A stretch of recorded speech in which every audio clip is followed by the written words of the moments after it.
Hello, and welcome to How Books Are Made, a podcast about the art and science of making books. I'm Arthur Atwell.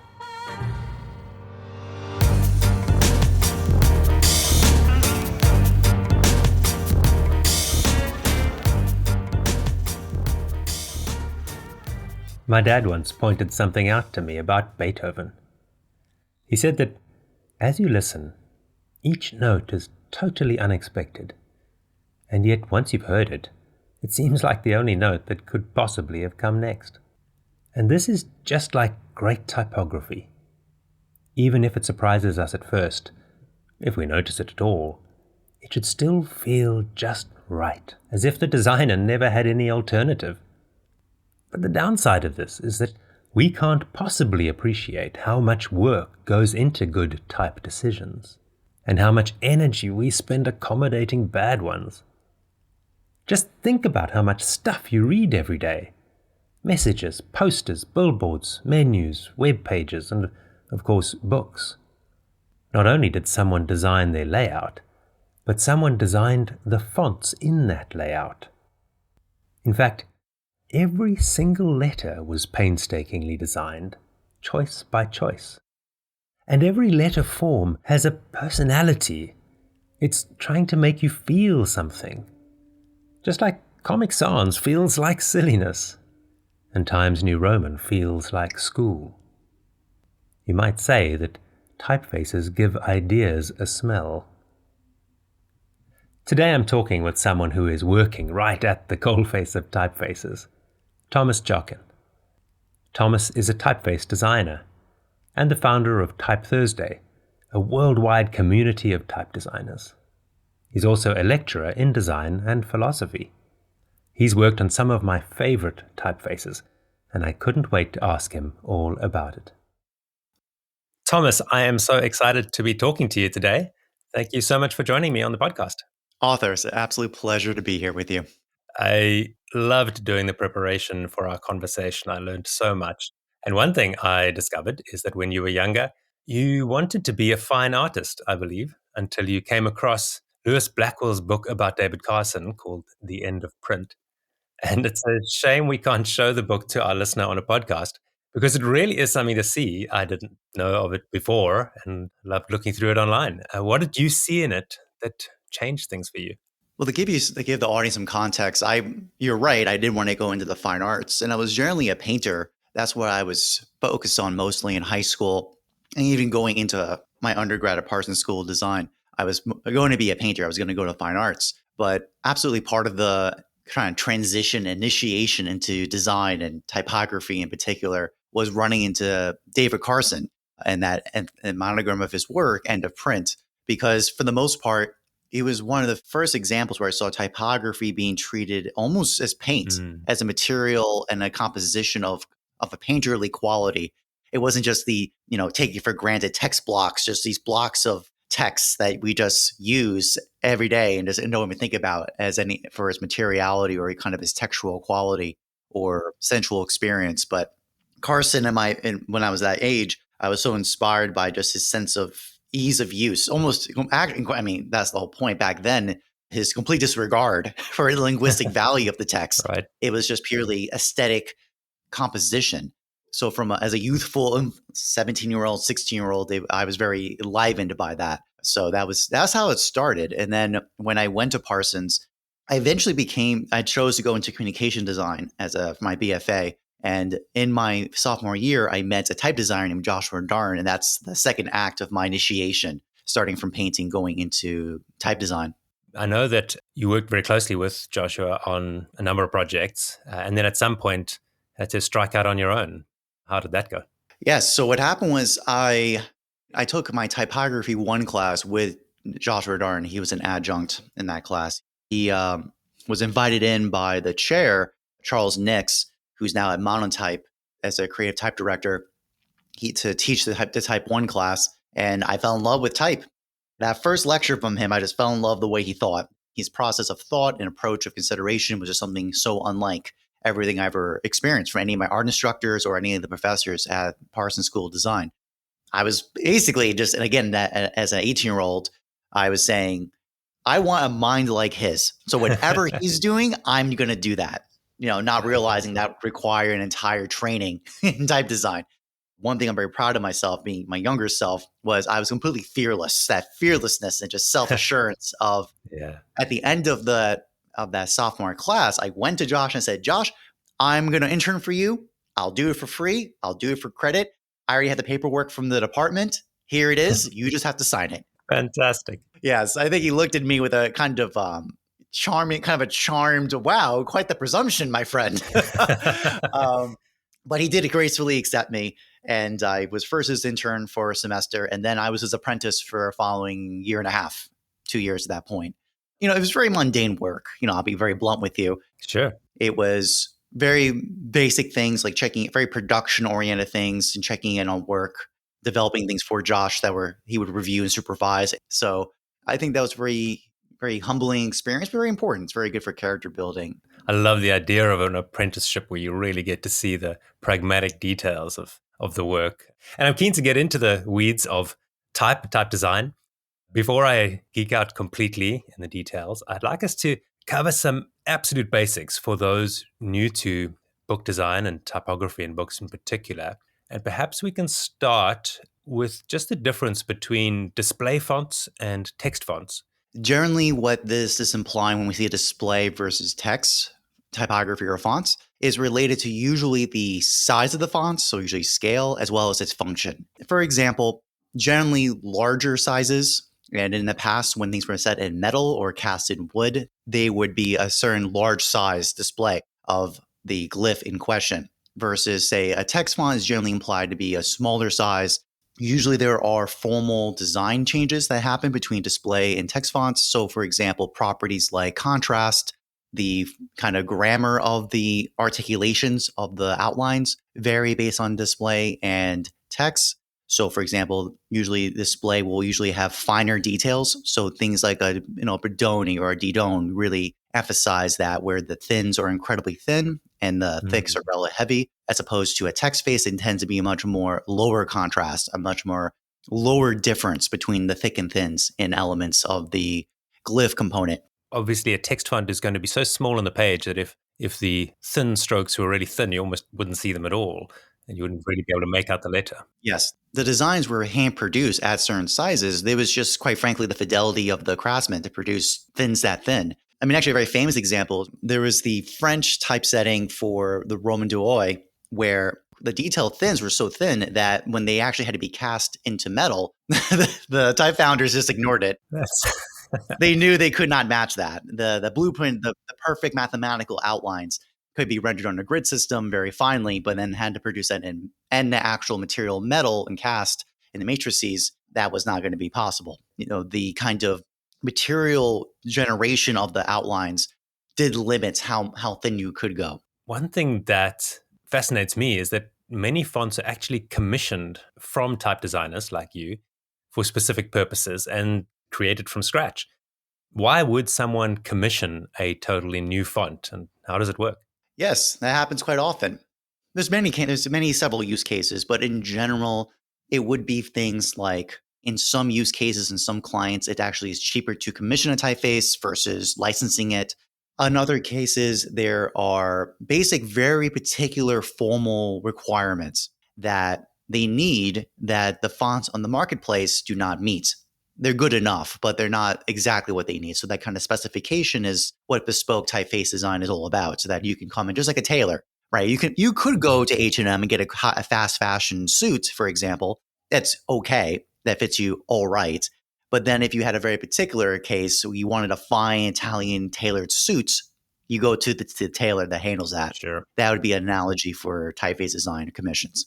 You've done a lot of work on improving existing fonts, notably your work on the hugely popular font Quicksand. We love using Quicksand. We use it in many of the children's books we produce. But several of the characters, or glyphs, that the Chivenda language needs didn't exist in Quicksand. And so we reached out to you. And I'll be honest, it was kind of magical to see you create these characters and get them added to the typeface on Google Fonts for us in just a few weeks. And now everybody producing Chivenda books can use Quicksand. And so thank you for that. Of course. It was really, really great little project.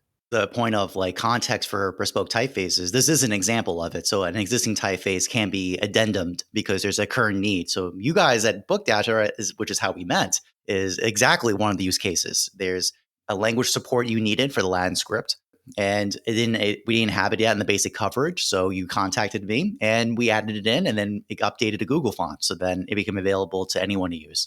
It's really, really fantastic. But of course, there are lots of different ways you might improve a font.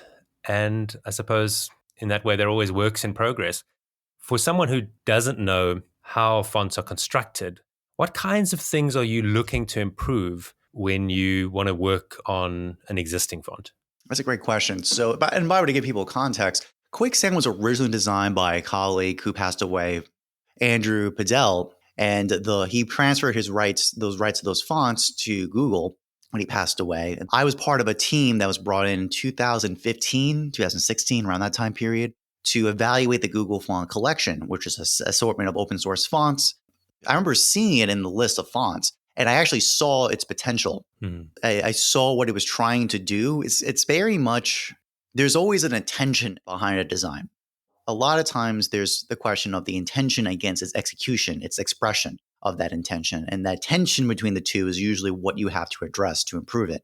Actually, the original Quicksand hilariously had insanely loose spacing. Interesting. It really was literally like a sand dune, like someone was blowing wind through this letter. And I remember seeing that and I was like, that's fascinating. Because basically you could do what's called tracking to any font and track it out that way. And tracking is adjusting the spaces between the letters. Yes, uniformly. A lot of people get that confused. Like it's the idea of a spacing uniformly. So the entire sentence or word is spaced out co-equally, every glyph separate equal amounts. That's tracking. When you want a very particular pair of letters to be adjusted, either increase or decrease, that's kerning. Quicksand had these attributes that were actually kind of hindering what I saw was this potential of what it could be. That's one example of it. Another case is when I work with students is, they have an intention. They're trying to do something with the typeface. So this is where distinctions like, are you trying to make a display? You're trying to captivate an idea, to set an emotion, give an association, versus are you trying to make this a transparent reading experience that the typographic aesthetic experience is much more like musical modes, where the impression on you is very subtle. It's very much a coloring on the experience, but it's not overwhelming. Back in 2018, you gave a talk for TypeLab where you explained that more than 60% of people struggle to some degree with reading comprehension, and that much of that can be helped by better type designs and decisions, the fonts that they are having to read in. You've worked on some fonts that try to address this problem. Can you tell me more about that work? So to give some context for the audience, in 2017, 18, I was reached out to by an educational therapist named Dr. Bonnie Schaefer-Troop, who was working with pupils for about 10 years in an educational context in California, where they had reading difficulties. And independently on her own, in research, she found that typographic adjustments helped her patients or students read more proficiently, usually by measurements of fluency. Now, while things like dyslexia or basically phonological deficits or of understanding, typographic presentation can help them in a better reading fluency measurements. So the method of intervention that Bonnie presented to me was using tracking, right? Basically spacing between letters, a very aggressive intervention of more space between the letters and more space inside the letters. That would be a change of the width of the letter. Those two properties of adding more space between and inside letters, basically tracking and making it wider, and usually a low contrast sans serif form, improves dramatically reading fluency for subjects who have reading difficulties. So that is what she presented to me. Interesting enough, again, I don't come from an education background, nor necessarily initially a reading, cognitive science background or reading science background. However, from a typographic background, it is common practice. This is what partly got me interested, was that it's common practice when you make a font, when you're making type smaller, like if you need to fit a lot of content in a small amount of space, the general instincts when you drop the font size is to use a narrower font. Right, sure. To help it fit the space. A good trick is to instead to reduce the font size and use a wider font with maybe some tracking added on too. Mainly because of the letter acuity, the ability to identify letters is easier when you add more space between it inside letters. That was something known in the trade in typography for, I've known that for my entire training. And also even things like, for example, when you said all caps, even in normal context, a good rule of thumb is to track out your capitals slightly. It helps with basic recognition of the letters. It's exactly the same property. From those kind of base trades, I basically inferred that, well, that seems very reasonable then, what Dr. Schaefer-Tripp's presenting to me. So basically I presented this to my contacts at Google, and they supported us producing open source variable font that applies Dr. Brian Schaefer-Tripp's formulations, what she calls hyper expansion, which is this intensification of spacing between it inside letters. And what fonts did this result in? What would we be looking for if we wanted to go into Google Fonts and find them? You can search by using the font name Lexend. So Lexend is the design from Brian Schaefer-Tripp that I assisted her on producing. And it is a series of either discrete fonts that are named at different levels of intensity, basically Giga, Mega, Petra, for example, which you'll see the basic intensification of spacing when you see that and width. We'll put some links to the Lexend website in the show notes. You can find the font in Google Fonts, but also the Lexend website itself is a stunning piece of web design. I've also thought we should just add a little sidebar here for me to ask the question, do you use the word font and typeface interchangeably, or is there a technical difference? Okay. I find I've been using it interchangeably, but I know that some people say actually there's an important difference. I mean, there is, but it depends on, so it depends on whom you're talking to, right? And in general conversations, they are interchangeable, but obviously within the technical sense, there is a difference. Sure. I've always been fond of the idea that there's a bundling and then there's particulars. So that's usually the best way to talk about it. So for example, if I said Lexend in a general term as a typeface, what that entails inside would be all the weights, all these other secondary properties of like the hyper expansion property, for example. So when I say Lexend as a general statement, as a typeface, I'm bundling within it that entire system logic, which is made up of fonts, which you basically would then list out individually. So you would say Lexend bold Zeta, Lexend bold Petra, like as an example. So it's about the kind of individuation as to individual fonts versus the kind of collective grouping as a typeface. And that's even true in terms of, if you did a CSS call out on it, that's how you would handle it. It'd be a similar method. In fact, you'd use the CSS word font face. Yeah, which is kind of a combination of both, I suppose. Exactly. That's as you can tell, it's a little ambiguous. So thus, other trades, other industries have had to just kind of split the baby down the middle. Yeah. And just combine the two together. Great. Okay. That has resolved a long-standing question for me. Something that I was surprised by in preparing for our conversation, happily surprised and fascinated, was that you had worked on an Arabic font too, and that this even inspired you to learn Arabic. I also watched a lovely talk you did with the American designer Aaron Bell, who has created fonts for Hangul, the Korean alphabet. And it made me wonder to what extent the features of a typeface that give it personality and make it better for readability are universal, no matter what script it's in. What's been your experience working across different scripts and languages? That's an excellent question. So that typeface is Redx, which is the Arabic expansion of Lexend. So it takes the logic of Lexend and then applies it to world scripts. So in this case, Arabic was the first one. So if you search on Google Fonts for Redx, you'll find that font, which will have its Latin component will be the visual equivalent of the Lexend one for the most part. There are some variations, but it's generally the same design. The Arabic part was designed with Dr. Nadine Shaheen. She is one of my mentors. I took a workshop with her 15 years ago in Arabic type design and been in contact with her since. She's formerly a type director at Monotype, and she has her own practice now.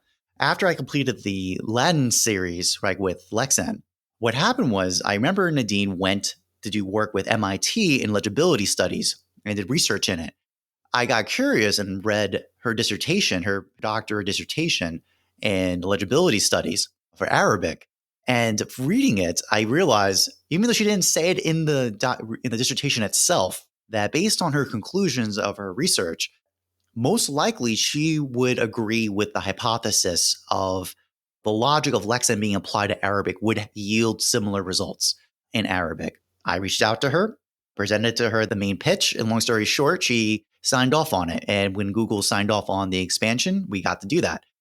Obviously, it needs to be empirically tested to validate that thesis that the intervention of hyper expansion within the Arabic script, which is spacing between and inside the glyphs, would yield improved fluency measurements by reason of visual acuity improvement. From the research we've seen in the land script system, it does seem like it's likely the case. But the fonts exist, so if any researchers, any universities or researchers would like to validate that thesis, the fonts are open source, so please go ahead and get back to me. It would be absolutely fascinating to know. And one of the reasons I'm especially interested is because what little I understand of the Arabic script is that the letters in many ways join to form what I would call ligatures, and that presumably would affect the way we would perceive the spacing between either the individual glyphs or the combined glyphs. Are those the kinds of challenges a project like that would have had to grapple with? So a couple of notes. One was part of my thesis. Obviously, again, because I'm not a proper researcher, I have to use a lot of arguments by analogy to justify a hypothesis. So in this case, Sure. when I presented this idea to Google and Dr. Nadine Shaheen, one of the arguments I made was that there's something called kashida in Arabic. That is the extension of letters, of glyphs, to fill a measure in a justified text block. If you have a justified text block and your last word did not meet the end of the line, kashida would be an extension of the glyph to fit. And sometimes it's at the end, other times it's between units, it's between glyph elements. So Arabic does have a logic of extending characters in a way that does not break legibility. Fascinating. Yeah, so that was part of my argument my argument by analogy to say that Arabic could work benefit from this intervention. It would not be so wild to present this. Now, as I worked with Nadine on it, we both commented as we did it. It is, for anyone reading Arabic, when you see the hyper expansion property, it is very alien as an experience. Right.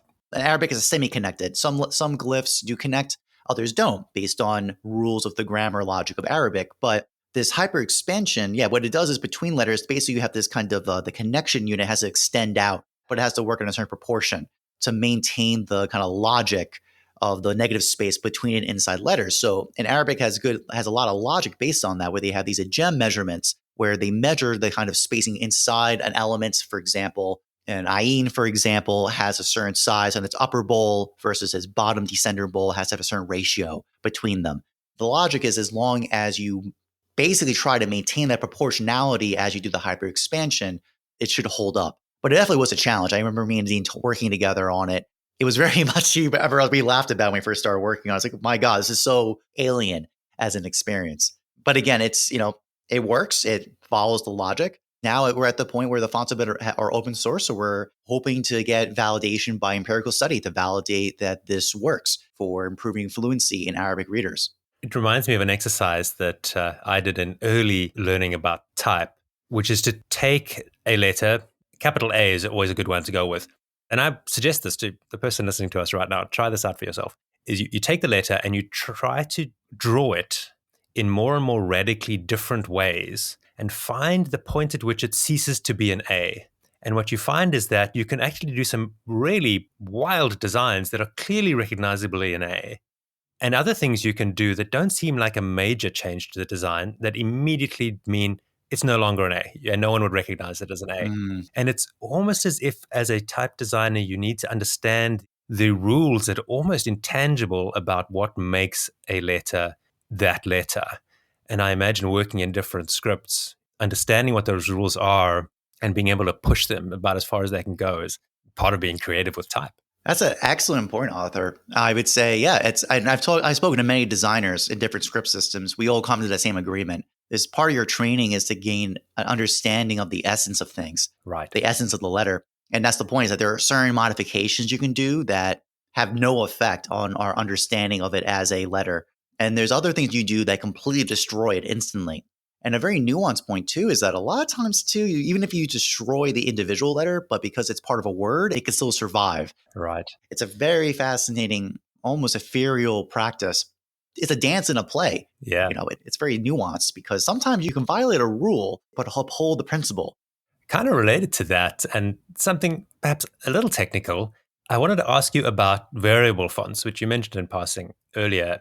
My rudimentary understanding is that variable fonts are ones that change not only their size based on how you're using them in the design, but their actual shape. So as a designer, you use a particular font and you set these rules for how it will morph. To make it really simple, the basic property of variable fonts is that what was once basically discrete units. So actually that example before by typeface and font. So before, when you would have like weight, you would have bold and regular, right? And maybe something thin.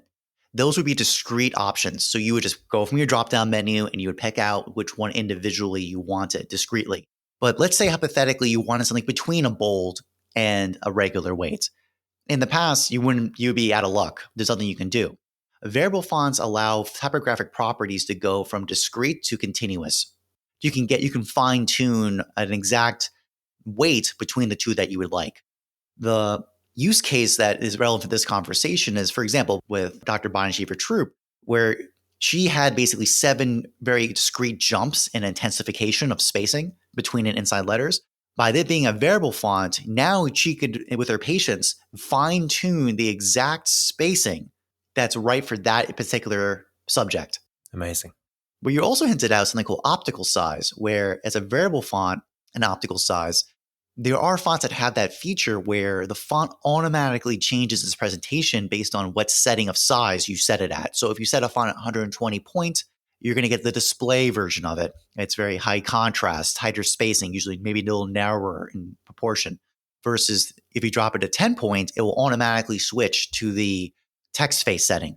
Lower contrast, wider spaced, looser space, usually a little wider, for example. So this happens automatically on the fly in web browsers and in some applications like InDesign, for example. They can actually support those. And I've seen some fairly radical uses of this where the shape of the letters change so much. You get these kind of wild designs for really quirky uses, I suppose. I wanted to ask about an essay you wrote for Laura Sherling's book called Digital Transformation in Design, in which you explain that we're seeing the arrival of what you've just described in the readability work of technology that can adjust a font for an individual reader on the fly, adjusting from anything from the lighting in the room to the patterns of their eye movement and how they read. And it made me wonder whether designers, not just type designers, but all designers are increasingly asked not just to lay out static shapes, text and images in a fixed space, but actually to create a set of rules within which their text and images will resize and reflow in different contexts. And I can't tell for designers, is that exciting or is it completely overwhelming to have to design systems rather than images? Yes, I would say the fundamental, as I say in that chapter, the fundamental transition in design has been relationships. You're designing relationships that have increasingly become more and more variable in response. It was not like designers did not do this in the past. It was just that it was fixed. You would do it for this output and this viewport and like a very individuated particular context. The nature of higher levels of abstraction require much more flexible, universal properties that you could change. Basically, the same design, the relationships that you're building can work at a TV size versus a laptop versus a tablet versus an iPhone, for example. Those changes in viewport dimension context had to be responded to. So usually what is the relationships you build for one viewport relationship may not correspond to another. You get to change the relationships. So when we say system, I think sometimes the language to kind of bridge the gap of the overwhelm for designers is to say about relationships. That's what you're designing are those relationships. Now systems get involved because of things like function of usability and function. Like that's the one that concerns we're thinking about too more.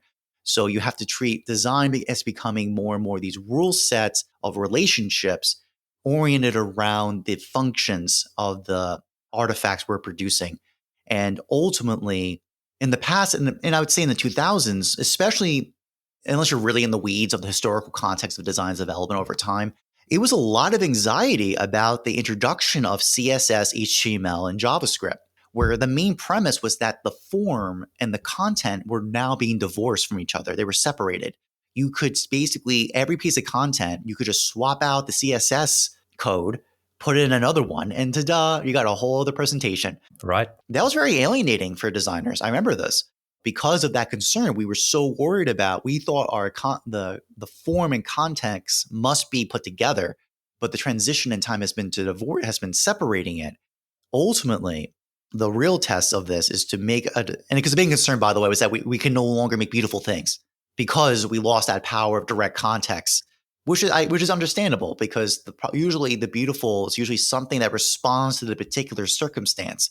So when we go to utter abstraction, it becomes much more difficult to get that penetrative, eye-grabbing, that really strike of beauty when you see a finely printed piece of book setting. It's a real attention to the detail and the particular articulation of this book with this type and this paper, that this divorcing of content to form would seem to prevent you from even getting access to. So the challenge in the 21st century is, how could we, in the state of divorced separation of content and form, create logics and relationships that respond to the particular reader whom we'll never meet? And is, as I say in that essay, absolutely must be individual. Beyond, and as we said, beyond just the fact that the same person might read a piece of text in different lighting conditions, with different degrees of attention, reading cognitive function, different languages, how could you produce systems of relationships to respond to those in a way that is efficient and effective, and beautiful? And as we said, doing this is somehow with utter transparency, so that no one even knows it's happening. A good principle in design is usually the most beautiful things in design, they seem so effortless. They just seem to work. And it's only because it's transparent to the user. We're not there yet, but the promise is there. And the technology is, I argue in that paper, is very much there. There are implications in that paper, and you've spoken about in other places as well, for the moral decisions that we make as designers, given the impact our work has on society. For instance, how much do we know about that individual? How much do we care about their reading comprehension? And I'd like to quote something you wrote in the essay, which struck me as really important and insightful and useful. You're talking about the impact that design decisions have on society, and you write, "Moral problems in design are not singular and deliberate immoral choices, but rather a multitude of questionable choices repeated over a long period of time." And I love that. Thank you. It does make me think about design as a discipline in the classical sense of being disciplined. It makes design hard work if you care about the world. I hope it's also happy, fun work. How do you find it? Well, yes. I mean, because what you're quoting from is part of the paper or the chapter where I was talking about, ultimately, one of the things designers are doing, we're working with attention. And because it's very easy to, by the nature of design being so abstracted, there's so many players involved and so many mechanisms in play between the maker, the designer working on it, and the user using it at the end, it could seem like there's no consequence. But in reality, as I say, there's a lot of small decisions that tip the scales in one direction or the other, ultimately in the end. When we take that seriously, it gives a responsibility of what we do, which is great, but it also can be a little terrifying when you realize that. And I think especially when we realize that in design, it can be very easy to say, well, I'm just doing my one little part. There's so many of these bigger things that I'm not part of. But when we look at it from this context of this ethics, we see that we do have a part to play. And our role does, very small and very imperceptibly, add into the larger whole that can have consequences that we may not agree to in the end. Yeah. As we wrap up, I do want to ask you about boxing. I believe you're a keen boxer. Does that take the careful thought of type design, or are you there just to escape all the heavy thinking? Well, that's fun. Okay, so boxing came up when I was around 25. I picked up boxing around that time. I was looking forward to something to get me in shape. I would say it was probably both, to be honest. So obviously, it's a lot of fun, especially once you get good at it. So, and getting blowing steam off. But there's an incredible amount of craft. It's very much a sensitivity of spacing and timing and rhythm that gives you a kind of, as I kind of hinted at with this idea of rules and principle, that it works exactly the same way in boxing. Like, in my mind, it's actually like a physiological analogy to the training in the arts. So I find that it's very, very, very much a gift in my life to be able to have boxing part of my life still. Fantastic. Love it. Thomas, it's been such a pleasure. I've learned a lot, and I really appreciate your work and the time you spent with me today. Thank you so much. Thank you too, Arthur. It's a real pleasure. This episode was edited by Helen LaRue and researched by Clara Skinner. How Books Are Made is supported by Electric Bookworks.